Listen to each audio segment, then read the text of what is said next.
നമസ്കാരം. ആസാദി വാർത്തയുടെ നൈറ്റ് ഇൻഷക്ക് സ്വാഗതം. പ്രേക്ഷകർക്ക് ആസാദി ന്യൂസിൻ്റെ സ്വാതന്ത്ര്യ ദിനാശംസകൾ. നോക്കാം ഇന്നത്തെ പ്രധാനപ്പെട്ട വിശേഷങ്ങൾ. ലൈഫ് പദ്ധതിയിൽ വീട് വേണോ, കയ്യിൽ 1 ലക്ഷം രൂപ വേണം, കേന്ദ്രത്തിന്റെ മുദ്ര നിർബന്ധം. 80ാം സ്വാതന്ത്ര്യദിനം പുതിയ പോരാട്ടങ്ങൾക്ക് പ്രചോദനമാകുന്ന ഓർമ്മ പുതുക്കൽ. യങ് ഇന്ത്യ അഴിമതിക്കും തൊഴിൽ നിഷേധത്തിനുമെതിരെ ഡിവൈഎഫ്ഐ ക്യാമ്പയിൻ നാളെ. ഡിവൈഎഫ്ഐ പ്രതിഷേധം. കോഴിക്കോട് മെഡിക്കൽ കോളേജിലെ ഫീസ് ഏർപ്പെടുത്തൽ പിൻവലിച്ചു. 45 ദിവസം സമയം ചോദിച്ച് സർക്കാർ. UPSC സമരം താൽക്കാലികമായി നിർത്തിവെച്ചു. രാജ്യനിർമ്മാണത്തിൽ പങ്കാളികളാകണം, സ്വാതന്ത്ര്യ ദിനാശംസകളുമായി രാഷ്ട്രപതി. VD സവർക്കറെക്കുറിച്ചുള്ള പരാമർശം. രാഹുൽ ഗാന്ധിക്കെതിരെയുള്ള കേസ് സുപ്രീം കോടതി തള്ളി. കണ്ണൂർ യൂണിവേഴ്സിറ്റി യൂണിയൻ തെരഞ്ഞെടുപ്പ് SFIക്ക് സമ്പൂർണ്ണ വിജയം. വിശദമായ വാർത്തകളിലേക്ക് പോകാം. ലൈഫ് ഭവന പദ്ധതിയിൽ നഗരങ്ങളിൽ വീട് കിട്ടുന്നവർക്ക് VD സതീശൻ സർക്കാരിൻ്റെ 8ന്റെ പണി. ഇനി മുതൽ വീട് കിട്ടണമെങ്കിൽ ഗുണഭോക്താവ് 1 ലക്ഷം രൂപയോ അല്ലെങ്കിൽ മൊത്തം തുകയുടെ 25% ഇത് കൂടാതെ ലഭിക്കുന്ന വീടുകളിൽ മുദ്ര നിർബന്ധമാക്കി. VD സതീശൻ സർക്കാർ കേന്ദ്ര സർക്കാരിൻ്റെ പ്രധാനമന്ത്രി ആവാസ് യോജന നഗര പദ്ധതിയുടെ 2ാം ഘട്ടത്തിൽ ഒപ്പുവെക്കാൻ തീരുമാനിച്ചതോടെയാണിത്. വീടുകളിൽ കേന്ദ്ര മുദ്ര പതിപ്പിക്കാനും പ്രധാനമന്ത്രിയുടെ ഫോട്ടോ വെക്കാനും സമ്മതമല്ലെന്ന് വ്യക്തമാക്കി LDF സർക്കാർ പദ്ധതിയിൽ ഒപ്പുവെച്ചിരുന്നില്ല. ഗുണഭോക്താവിൻ്റെ കയ്യിൽ നിന്ന് 1 രൂപയും പദ്ധതിക്കായി LDF സർക്കാർ വാങ്ങിയിട്ടില്ല. അങ്ങനെയിരിക്കെയാണ് UDF സർക്കാർ ഗുണഭോക്താക്കൾക്ക് ബുദ്ധിമുട്ടുണ്ടാക്കുന്ന കരാറിൽ ഒപ്പുവെച്ചത്. 4 ലക്ഷം രൂപയിൽ കേന്ദ്ര വിഹിതം 1.5 ലക്ഷമാണ്. സംസ്ഥാന സർക്കാരും നഗരസഭയും ചേർന്ന് 1.5 ലക്ഷം രൂപ നൽകും. ശേഷിക്കുന്ന 1 ലക്ഷം രൂപയാണ് ഗുണഭോക്താവ് നൽകേണ്ടത്. നേരത്തെ സംസ്ഥാന സർക്കാരും നഗരസഭയും ചേർന്ന് നൽകിയിരുന്നത് 2.5 ലക്ഷം രൂപയാണ്. പ്രധാനമന്ത്രി ആവാസ് യോജന നഗര പദ്ധതിയിൽ ചേരാൻ തീരുമാനിച്ചെന്ന് മന്ത്രിസഭ യോഗത്തിനു ശേഷം മുഖ്യമന്ത്രി VD സതീശൻ വ്യക്തമാക്കിയായിരുന്നു. കേന്ദ്ര പദ്ധതി പ്രകാരമുള്ള വീടാണ് എന്നറിയിക്കാൻ മുദ്ര നിർബന്ധമാണ്. കരാറിൽ ഒപ്പിടുമ്പോൾ അത് പാലിക്കേണ്ടി വരും. എന്നാൽ പ്രധാനമന്ത്രിയുടെ പടം വെക്കേണ്ടതില്ല. കേരളത്തിൽ പ്രധാനമന്ത്രിയുടെ പദ്ധതിയുമായി സംയോജിച്ചാണ് ലൈഫ് പദ്ധതി നടപ്പാക്കുന്നതെന്ന് VD സതീശൻ പറഞ്ഞു. കേന്ദ്രവിഹിതമായ 450 കോടി രൂപയുടെ ലഭിക്കാനാണ് പദ്ധതിയിൽ ഒപ്പിടുന്നതെന്നും 30,000 വീടുകൾക്കാണ് കേന്ദ്രം പണം അനുവദിക്കുന്നതുമാണ് സംസ്ഥാന സർക്കാരിൻ്റെ വാദം. സ്വന്തമായി സ്ഥലമുള്ളവർക്ക് വീട് വെക്കാൻ 4 ലക്ഷം രൂപയാണ് ലഭിക്കുന്നത്. അതിനാൽ തന്നെ തുകയുടെ 25%-മായ 1 ലക്ഷം രൂപ ഗുണഭോക്താക്ക് നൽകണമെന്ന് തദ്ദേശ മന്ത്രി KM ഷാജിയുടെ ഓഫീസ് അറിയിച്ചത്. 80ാം സ്വാതന്ത്ര്യദിനം പുതിയ പോരാട്ടങ്ങൾക്ക് പ്രചോദനമാകുന്ന ഓർമ്മ പുതുക്കൽ. രാജ്യം ശനിയാഴ്ച 80ാം സ്വാതന്ത്ര്യ ദിനം ആഘോഷിക്കും.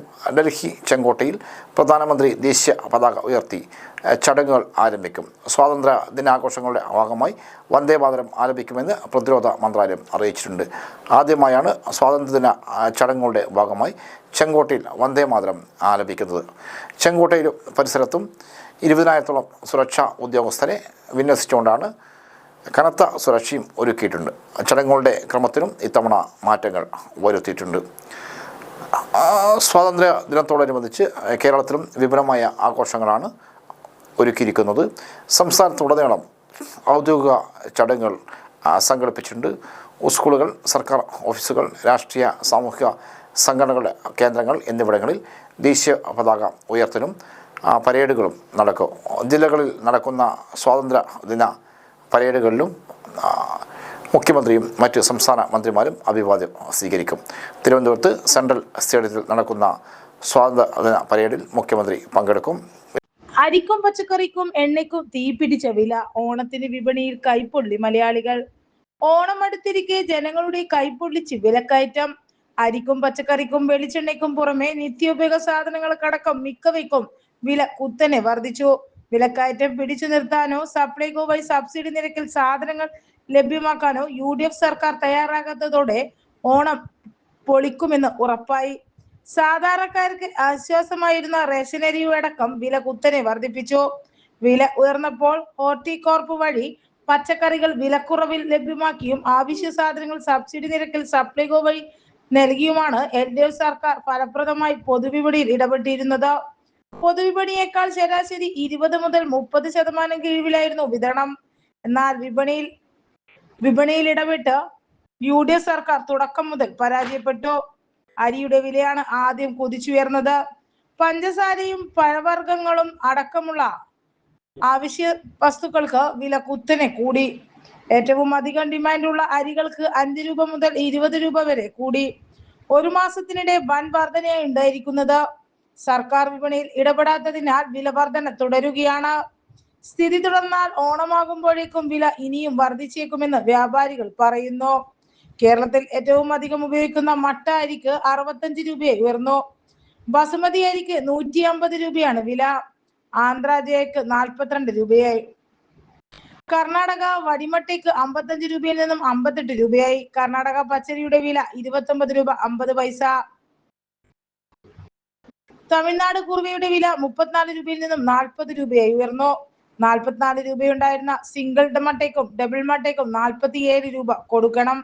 50 രൂപയുണ്ടായിരുന്ന ജ്യോതി മട്ടയുടെ വില 57ആയി. തെലങ്കാന സോന മസൂരി ഇനത്തിനാണ് ഏറ്റവും വലിയ വർധന രേഖപ്പെടുത്തിയിരുന്നത്.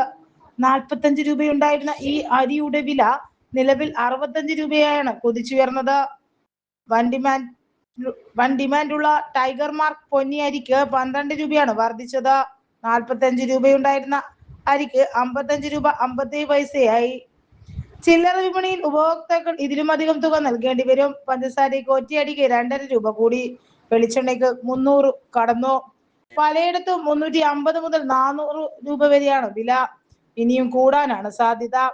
തേങ്ങയ്ക്കും കൊപ്രയ്ക്കും ക്ഷാമമില്ലെങ്കിലും തമിഴ്നാട്ടിലെ വെളിച്ചെണ്ണ വിപണന കേന്ദ്രങ്ങളുടെ ഇടപെടലാണ് മലയാളികൾക്ക് തിരിച്ചടിയാവുന്നത്. ആവശ്യത്തിന് സാധനങ്ങൾ ഉണ്ടായിട്ടും പൂഴ്ത്തിവെപ്പിലൂടെ ക്ഷാമം സൃഷ്ടിച്ച് വില കൂട്ടാൻ മില്ലുകൾ സംഘടിതമായി ശ്രമിക്കുകയാണ്. ഓണവിപണി മുന്നിൽ കണ്ട് തമിഴ്നാട്ടിലെ വൻകിട കച്ചവടക്കാർ കൊപ്ര വ്യാപകമായി ശേഖരിച്ചിരുന്നു. ഇതോടെയാണ് 260 നിന്നും വെളിച്ചെണ്ണ 300ലേക്ക് കടന്നത്. പച്ചക്കറി വിലയും കുതിക്കുകയാണ്. രണ്ടാഴ്ചക്കിടെ പച്ചക്കറികൾക്ക് പലതിനും 10 മുതൽ 50 രൂപയാണ് കൂടിയത്. ഇഞ്ചി, തക്കാളി, ബീട്രൂട്ട്, ബീൻസ് എന്നിവയ്ക്കാണ് വില ഒറ്റയടിക്ക് വർദ്ധിച്ചത്. 200 രൂപയുണ്ടായിരുന്ന ഇഞ്ചിക്ക് 240 മൊത്ത വിപണിയിലെ ഞായറാഴ്ചത്തെ വില.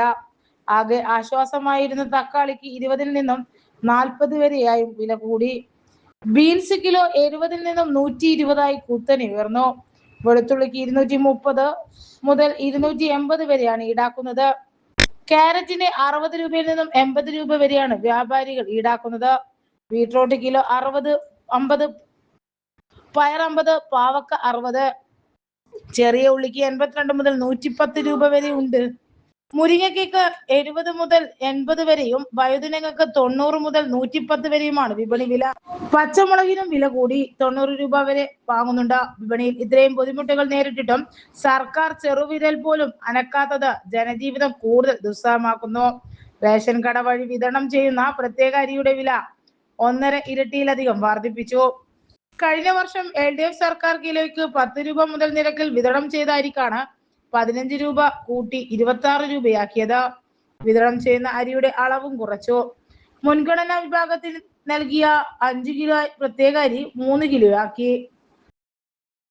ഓപ്പറേഷൻ തണ്ടർ ഓണക്കാലത്ത് പരിശോധനകൾ വ്യാപിപ്പിക്കും. എക്സൈസ് വകുപ്പ് നടപ്പാക്കുന്ന ഓപ്പറേഷൻ തണ്ടർ ലഹരി വിരുദ്ധ പോരാട്ടത്തിന്റെ ഭാഗമായി ജില്ലയിൽ പരിശോധനകൾ വ്യാപിപ്പിക്കാൻ TO മോഹനൻ MLA അധ്യക്ഷതയിൽ കളക്ടറേറ്റിൽ ചേർന്ന മണ്ഡലതല ലഹരി വിമുക്തി സമിതി യോഗം തീരുമാനിച്ചു.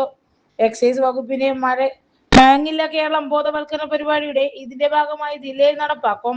ഇതോടനുബന്ധിച്ച് വിദ്യാർത്ഥികൾക്കിടയിലും യുവജനങ്ങൾക്കിടയിലും മയക്കുമരുന്നിന്റെ ദൂഷ്യവശങ്ങളെ കുറിച്ച് അവബോധം വളർത്തും.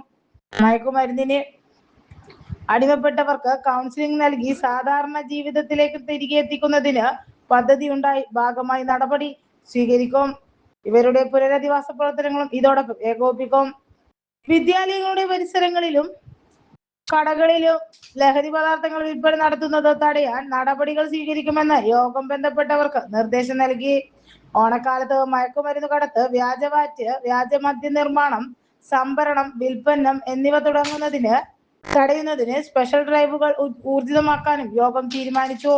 കളക്ടറേറ്റ് ഓഡിറ്റോറിയത്തിൽ ചേർന്ന യോഗത്തിൽ excise circle inspector Dileep M, ജില്ലാ സാമൂഹ്യനിധി officer Biju P, DOB Deepa, range forest officer PV Sanoop Krishnan, വിവിധ രാഷ്ട്രീയ പാർട്ടി സംഘടനാ പ്രതിനിധികൾ തുടങ്ങിയവർ പങ്കെടുത്തു.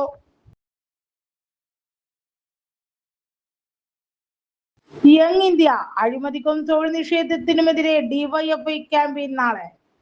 വിദ്യാഭ്യാസ അഴിമതിക്കും തൊഴിൽ നിഷേധത്തിനും പകരം ചോദിക്കുക എന്ന മുദ്രാവാക്യം ഉയർത്തി കേരളത്തിൽ അങ്ങോളം ഇങ്ങോളം ക്യാമ്പയിനുമായി ഡിവൈഎഫ്ഐ യങ് ഇന്ത്യ എന്ന പേരിൽ ഉണരണം ഇന്ത്യ പൊരുതണം യുവത എന്ന മുദ്രാവാക്യം ഉയർത്തി 15-ന് കേരളത്തിലെ 215 കേന്ദ്രങ്ങളിൽ യുവജന റാലിയും പൊതുയോഗവും സംഘടിപ്പിക്കും. രാഷ്ട്രീയ, സാമൂഹ്യ, കലാ, സാംസ്കാരിക മേഖലകളിലെ പ്രമുഖർ പരിപാടിയിൽ പങ്കെടുക്കും. ഡിവൈഎഫ്ഐ അഖിലേന്ത്യാ ജനറൽ സെക്രട്ടറി ഹിമാഗ്നൻ ഭട്ടാചാര്യ കണ്ണൂർ ജില്ലയിലെ പാപ്പിനിശ്ശേരി ബ്ലോക്കിലും അഖിലേന്ത്യാ president A Rahim MP, Kottayam ജില്ലയിലെ ചങ്ങനാശ്ശേരിയിലും അഖിലേന്ത്യാ സെക്രട്ടേറിയറ്റ് അംഗം ജെയ്സി തോമസ്, പാലക്കാട് കൊല്ലങ്കോടും സംസ്ഥാന സെക്രട്ടറി VK സനോജ്, തൃശൂരിലും സംസ്ഥാന പ്രസിഡന്റ് V വസീഫ്, പാലക്കാട് വടക്കാഞ്ചേരിയിലും SFI അഖിലേന്ത്യാ പ്രസിഡന്റ് ആദർശം സജി, പാലക്കാട് ചെർപ്പുളശ്ശേരിയിലും പങ്കെടുക്കും. വീനത്ത് SFI അഖിലേന്ത്യാ ജോയിന്റ് സെക്രട്ടറി ഐഷി ഘോഷ് ഉദ്ഘാടനം ചെയ്യും. MP നികേഷ് മുഖ്യ അതിഥിയായി പങ്കെടുക്കും. കണ്ണൂരിൽ വൈവിധ്യമാർന്ന ഓഫറുകളുമായി സപ്ലൈകോ ഓണം ഫെയർ തുടങ്ങി. കളക്ടറേറ്റ് മൈതാനത്ത് സപ്ലൈകോ ഓണം ഫെയർ തുടങ്ങി. ഓണക്കാലത്ത് ന്യായവിലയിൽ പച്ചക്കറി, പലവ്യഞ്ജന സാധനങ്ങൾ ലഭ്യമാക്കുക എന്ന ലക്ഷ്യത്തോടെ ആരംഭിച്ച ഫെയർ TO മോഹൻ MLA ഉദ്ഘാടനം ചെയ്തു. ഓണം തുടങ്ങിയ ഉത്സവവേളയിലെ കമ്പോള മത്സരങ്ങൾക്കിടയിൽ വിലക്കയറ്റം പിടിച്ചു നിർത്താൻ ഇത്തരം മേളകൾ കഴിയുമെന്ന് MLA പറഞ്ഞു. വികസനകാര്യ standing committee chairperson advocate Nisha Deepak അധ്യക്ഷയായി. Kannur corporation mayor advocate P Indira ആദ്യ വിൽപ്പന ഉദ്ഘാടനം ചെയ്തു. ജില്ലാ പഞ്ചായത്ത് പ്രസിഡന്റ് അഡ്വക്കേറ്റ് ബിനോയ് കുര്യൻ വിശേഷ അതിഥിയായി. സപ്ലൈകോ ഡിപ്പോ മാനേജർ കുഞ്ഞികൃഷ്ണൻ, ജില്ലാ സപ്ലൈ ഓഫീസർ KN ബിന്ദു, മുസ്ലിം മഠത്തിൽ വെള്ളോർ രാജൻ എന്നിവർ സംസാരിച്ചു. ഗുണമേന്മയേറിയ ഉൽപ്പന്നങ്ങൾ വിലക്കുറവിൽ മേളയിൽ ലഭ്യമാക്കും. ഓഗസ്റ്റ് 25-ന് ഓണം ഫെയർ സമാപിക്കും. കാർഡ് ഉടമകൾക്ക് 1/2 കിലോ മുതൽ 1 കിലോ വരെയുള്ള സബ്സിഡി സാധനങ്ങൾ ലഭിക്കും. ഓണം പ്രമാണിച്ച് ഓഗസ്റ്റ് സെപ്റ്റംബർ മാസങ്ങളുടെ വിഹിതം ഒന്നിച്ചു വാങ്ങാം. മറ്റു നിത്യോപയോഗ സാധനങ്ങൾ 30% വരെ വിലക്കുറവിൽ ലഭിക്കും. ഓണസമ്മാനമായി ബന്ധുക്കൾക്കും സുഹൃത്തുക്കൾക്കും നൽകാവുന്ന 500, 1000 രൂപയുടെ ഗിഫ്റ്റ് കൂപ്പണുകളും ഫെയറിൽ ലഭ്യമാണ്. ഇവ ഉപയോഗിച്ച് ഏത് സപ്ലൈകോ ഔട്ട്ലെറ്റുകളിൽ നിന്നും വരി നിൽക്കാതെ സാധനങ്ങൾ വാങ്ങാം. യുവജനങ്ങളുടെ പരാതികളിൽ സൗജന്യ നിയമസഹായം നൽകും യുവജന കമ്മീഷൻ. യുവജനങ്ങളുടെ പരാതിയിൽ സൗജന്യ നിയമസഹായം ലഭ്യമാക്കുമെന്ന് യുവജന കമ്മീഷൻ അംഗം PP രൺദീപ് കളക്ടറേറ്റ് കോൺഫറൻസ് ഹാളിൽ നടന്ന സീറ്റിംഗിന് ശേഷം സംസാരിക്കുകയായിരുന്നു അദ്ദേഹം. വിവിധ സ്വകാര്യ സ്ഥാപനങ്ങളിൽ വേതന കുടിശ്ശിക ലഭ്യമാക്കാത്ത സാഹചര്യം, അധിക സമയ ജോലിക്ക് വേതനം നൽകാത്ത സംഭവങ്ങൾ തുടങ്ങിയ നിരവധി പരാതികളാണ് യുവജന കമ്മീഷന് മുമ്പാകെ വരുന്നത്. വിദേശത്ത് തൊഴിൽ വാഗ്ദാനം ചെയ്ത് സാമ്പത്തിക തട്ടിപ്പിനിരയാകുന്ന കേസുകളും ഏറി വരികയാണ്. സ്വകാര്യ സ്ഥാപനങ്ങളിലെ തൊഴിലാളി വിരുദ്ധ നടപടികൾ, കോളേജിലെയും ഹോസ്റ്റലിന്റെയും ശോചനീയാവസ്ഥ പരിഹരിക്കുന്നത് സംബന്ധിച്ചുള്ള പരാതികൾ തുടങ്ങിയ വീട് അറ്റകുറ്റപ്പണികൾ നടത്തിയതിന്റെ തുക ലഭിക്കാത്ത പരാതികൾ വരെ കമ്മീഷന് മുമ്പിൽ പരിഗണിക്ക് വരാറുണ്ടെന്നും അദ്ദേഹം പറഞ്ഞു. സ്ഥാപനങ്ങളിൽ നിന്നും പ്രവൃത്തി പരിചയ സർട്ടിഫിക്കറ്റ് ലഭിക്കാത്തതിനാൽ മറ്റു ജോലികൾ തരപ്പെടാതെ പോകുന്നവർ ഏറെയുണ്ട്. ഇതിന് പരിഹാരം കാണണമെന്ന് ആവശ്യപ്പെട്ടും വിവിധ ജില്ലകളിൽ നിന്നും യുവജന കമ്മീഷന് പരാതികൾ ലഭിക്കാറുണ്ട്. സമൂഹ മാധ്യമങ്ങൾ വ്യാപകമാവുന്നതിനനുസരിച്ച് അതുവഴിയുള്ള കുറ്റകൃത്യങ്ങളും സൈബർ തട്ടിപ്പിന് ഇരയാകുന്ന യുവജനങ്ങളുടെ എണ്ണവും ഏറി വരികയാണ്. PSCയുമായി ബന്ധപ്പെട്ട പരാതികളിലും യുവജനങ്ങൾ നീതി തേടി കമ്മീഷന് മുന്നിലെത്തുന്നു. പരാതിയുടെ ഗൗരവം അനുസരിച്ച് ശക്തമായ നടപടികൾ കമ്മീഷൻ ശുപാർശ ചെയ്യുന്നുണ്ടെന്നും PP രൺദീപ് പറഞ്ഞു. സംസ്ഥാന യുവജന കമ്മീഷൻ കണ്ണൂർ കളക്ടറേറ്റ് കോൺഫറൻസ് ഹാളിൽ നടത്തിയ ജില്ലാ അദാലത്തിൽ 17 പരാതികൾ പരിഗണിച്ചു. 8 പരാതികൾ പരിഹരിച്ചു. 9 പരാതികൾ അടുത്ത സിറ്റിംഗിലേക്ക് മാറ്റി. പുതിയ 3 പരാതികൾ ലഭിച്ചു. അദാലത്തിൽ യുവജന commission administrative officer A Shahanshah, legal adviser advocate P Krishnaprasad, assistant P Abhishek എന്നിവരും പങ്കെടുത്തു.